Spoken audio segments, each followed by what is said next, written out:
Hey Bougie Clique. Do you have a plan for your life? When a vision or thought is written down, it begins to solidify. A written plan helps us to start making a strategy that we can achieve. Always have a plan. Habakkuk 2 verses 2-4 says, "And the Lord answered me, and said, Write the vision, and make it plain upon tables, that he may run that readeth it.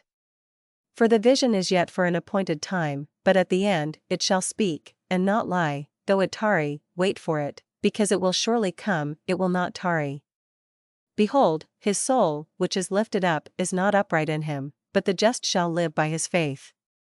When a vision is written down, you can implement it, and you will see it succeed. A clear process develops when plans are made plain. Proverbs 29 verse 18 says, "Where there is no vision, the people perish, but he that keepeth the law, happy is he." When a vision or thought is written down, it begins to solidify. A written plan helps us to start making a strategy that we can achieve, it becomes a reality. Many people have goals, but research says 92% of them will fail without a plan for achieving those goals. A goal with no plan is a dream. New territory is easier to travel when you have a map. Here are 4 specific benefits of planning. Improved productivity. Increased focus. Self-confidence. Self-awareness. When you plan, you're creating a map to get from where you are now to where you want to be. Steps you can take to make an organized plan. Write down your goal. Be specific. Who, what, when, where, and why. Measure your progress. Do you have the skills to achieve this? If not, can you acquire them? Is this goal really what you want? Does it fit with your bigger ambitions? When will you complete your goal? Setting a deadline motivates you to act. Create a plan by dividing your goal.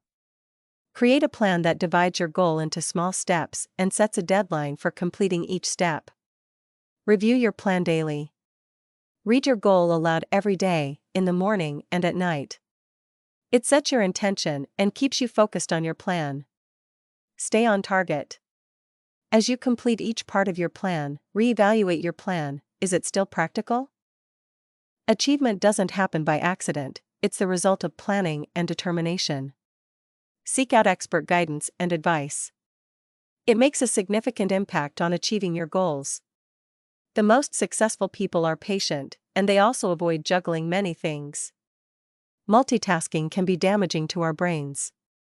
You end up splitting your focus, losing focus, lowering the quality of your work, and taking longer to achieve your goals. Forget Plan B. Plan B distracts from Plan A. If you feel the need for a Plan B, you do not have a well-thought-out Plan A. Luck happens when preparation meets opportunity. This quote by Roman philosopher Seneca reminds us that we make our own luck.